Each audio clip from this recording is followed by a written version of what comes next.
Hey guys, this is EckhartsLadder. Today is a very special day. It is Star Wars Trailer Day. We got our first real good look at the new upcoming Han Solo movie. I'm going to break down the longer trailer with a focus on how this could connect with old Star Wars Legends material. With this knowledge, we can make good guesses about where the film is going to go, how the characters will act, and things that haven't been included in the trailer but might make it to the full movie. This is especially true given the fact that Lucasfilm has been very clear that more and more elements from Legends will be incorporated into canon going into the future. At the end, I'll also give my impressions, talk about what I'd like to see in the movie, and also point out a few key things from the shorter teaser trailer that aired during the Super Bowl.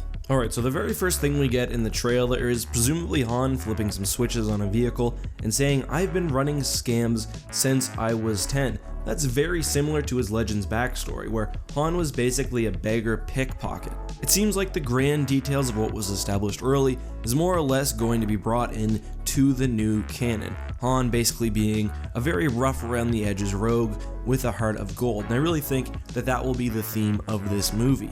We now have Han with Emilia Clarke's character, and I haven't been reading any leaks for this movie, so I don't even know what her name is. However, she does seem like she may be a version of Bria Theron, who was another Star Wars Legends character. Basically someone who knew Solo since he was young, before his military career even, and who sort of acts as a foil and keeps him straight as he grows up. Again, this reinforces the point that although he is grimy, he's still a good dude. I think that this scene could either be early on or perhaps more likely during some sort of middle of the movie action sequence. I do think that it's worth noticing that he does have the golden dice on his vehicle, so he's likely not in possession of the Falcon yet.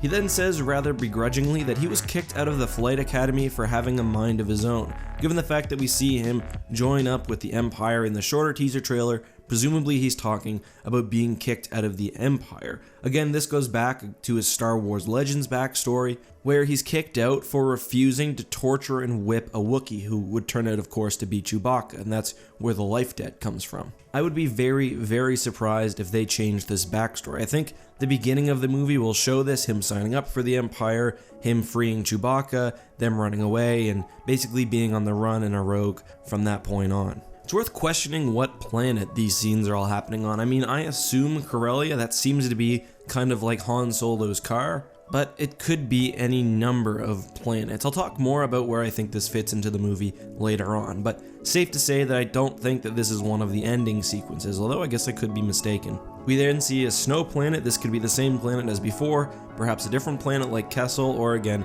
maybe something entirely different. I'm going to talk more about the Kessel connection later on. The next shot we get is the interior of a highly polished YT model freighter. Now, it's easy to assume that this is the Falcon, and to be honest, it probably is, but that could be misdirection.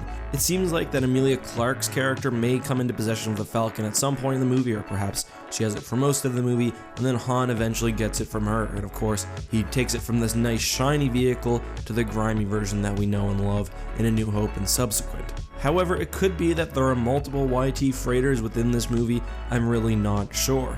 We now have a longer scene with Han and Woody Harrelson. The character of Woody, I think, is fairly interesting. There's a lot of sources that they could draw from Star Wars Legends in order to make an interesting character. It seems like he's kind of a mentor, but also a bit of a criminal, kind of like Han, but he may also be another dropout from the Imperial Academy. That was something we saw in Star Wars Legends as well. We then see Emilia looking very fancy and walking out from that YT freighter that may or may not be the Falcon. She's clearly had a very successful life based on the fact that she has a droid and she's wearing fancy clothing, unless she's going undercover, which is another possibility, to be fair. However, I do think that she's probably attained some interesting position, whether in the Empire, in Corellian politics, or something else. And again, that kind of goes back to Bria. Although Han remains more or less a scoundrel, she ends up joining the Rebel Alliance. We have Donald Glover, who looks absolutely fantastic as Lando. They even got the mustache pretty much exactly right. Then a shot of the other crew members. I wonder if this lady at 35 seconds in could perhaps be Sana Starros, who was the lady who pretended to be Han's wife in canon. I think probably not, as she seems a bit old, but it is possible. There's a small monkey-like creature, which I can't identify, who seems to be the pilot, and to be honest, I'm kind of surprised that they didn't use Maz for this role. We know that her and Han go fairly far back, although perhaps in Aftermath it says that she's owned her place for quite a long time, so maybe that was not possible for story reasons. So again, Chewbacca, Han, and Woody now on a snowy planet instead of on a beach. 2 locations, which makes me believe that there's likely 2 heists within this movie. One that's probably for monetary gain, and I think that that's the one that we see throughout most of this trailer, and then a second one, perhaps against the Empire,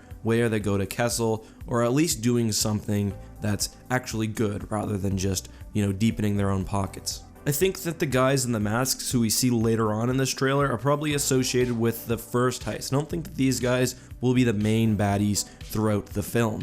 Rather, this will be some sort of secondary thing, stealing money or some technology or a heist gone wrong. This could be on Corellia or perhaps some other planet. I think the general order of this will be that they steal something, we have a little chase where they're in the car, Han has a face-off with bad guys, which we'll see in the trailer in just a minute, and then they escape in their shuttle. We also have Lando piloting the Falcon, with the droid again acting as co-pilot. This kind of reminds me of Lebo from Star Wars Shadows of the Empire, who is Dash Rendar's co-pilot. They do have some basic similarities actually. They have one more prominent eye, and the head is sort of an oval shape, and they're humanoid besides that, but I mean, that's stretching fairly far. We have some interesting creatures in this scene. I think most notably we can see some Twi'leks dancing, which a lot of original trilogy fans will be quite pleased with. We can also see this creature in a jar, which I quite like. It kind of reminds me of the Bomar monks from Star Wars Legends, and also briefly in Jabba's palace. Amelia then says, "I might be the only person who knows what you really are." Again, kind of reinforcing the point that she knew him likely as a kid, and she knows that he's actually a good dude. I think it's likely that Amelia dies in this movie, and perhaps that's how Han gets the Falcon. She gives it to him, but that's really just a guess. We have no evidence for that. It's kind of just my Star Wars instincts kicking in. We then see several shots, which again I think are from the first heist, including a face-off with some bad guys, escaping an explosion in a shuttle. I'm not sure where these fit in the movie, but again I think probably not the main source of conflict, but a secondary one. Now we have my favorite part, the spaceships, and some of this is a little odd. The Imperial Star Destroyer looks like it's actually an Imperial 2 variant based on the command tower. I might be wrong, but if that's the case, it's sort of a weird choice because generally the Imperial 2s are said to be introduced after the Battle of Yavin. Though, to be fair, all we really know is that the Imperial 2s replaced the aging Imperial 1s. However, given the fact that Vader's Devastator has the Imperial 1 command tower until at least A New Hope, this seems like a weird choice to me. It is also, however, very possible that it's just being too obscured by the clouds to actually get a good look. We also have this new TIE model. Some have suggested that it's a training TIE or that it's a hybrid fighter-bomber. I actually think that this TIE has a heavy sensor package. It's helping them navigate this nebula or whatever's going on here. Speaking of, this is very likely, in my opinion, the Maw cluster, which is something you need to travel through for the Kessel Run. Well, that's a simplified version, at least based on Star Wars Legends information. However, basically the Kessel Run involves going through a nebula with a lot of danger, and I think that that's pretty clearly what's happening here. Let's talk about the planet Kessel. I think it's fairly likely that it will appear in the movies in some respect, even if it hasn't been shown in these trailers, though it's possible that the snowy planet is actually Kessel itself. In both Legends and canon, Kessel is a planet where they mine the drug spice. We really get a good look at it in Legends in the Jedi Academy trilogy, where Han and Chewbacca are actually sent in the mines and stay there for quite some time. In that book, the atmosphere is not really breathable, although they do say that in the past, when they had the atmosphere scrubbers working, it was. Also, we don't know whether that has actually been brought over to canon, so the fact that we see some characters standing on a planet without masks on doesn't really indicate whether it's Kessel or not. The interesting thing about Kessel is just how frightening the mines are. They go very deep underground, and at least in Legends, there are basically these crystal spiders who hunt people. Again, near Kessel is the Maw cluster, and within the Maw, there are several interesting things, including a secret Imperial research facility. I really wonder if that will be featured somewhat in this movie. Actually, just remember that in Star Wars Rebels, I think they go to Kessel in one of the early episodes, perhaps even the first one, and they don't wear breath masks there, so that could help us determine whether these shots are Kessel or not. The last shot is Han and the crew running into some sort of giant space creature. The Maw is supposed to be very, very weird, so I wouldn't be surprised if this was something residing in space there, and I actually really like if it is. I think it's pretty cool that we've got some sort of Lovecraftian beast residing in space. It would be really cool if we saw this thing take down a Star Destroyer, but I'm not sure what will happen there. So those are the main highlights of the trailer, and I actually quite like it, although it's not as exciting as some previous Star Wars trailer. I actually think Han is fairly good, especially his mannerisms. His voice, of course, doesn't match exactly that of Harrison's, but it's still interesting, and I think he's fairly convincing as Han several years younger. I do have a few things that I would really like to see in the full movie. First of all, I'd like to see Jabba and, if possible, Boba Fett. Even if they just have small roles, I think it would be interesting to see Jabba and Han perhaps meet for the first time. I'd also like to see Nar Shaddaa. That's not only an important location to smugglers, but Han Solo especially, and it plays a fairly big role in his early life in Star Wars Legends. I think it would be cool if they brought that into canon, or at least his interactions with the planet into canon.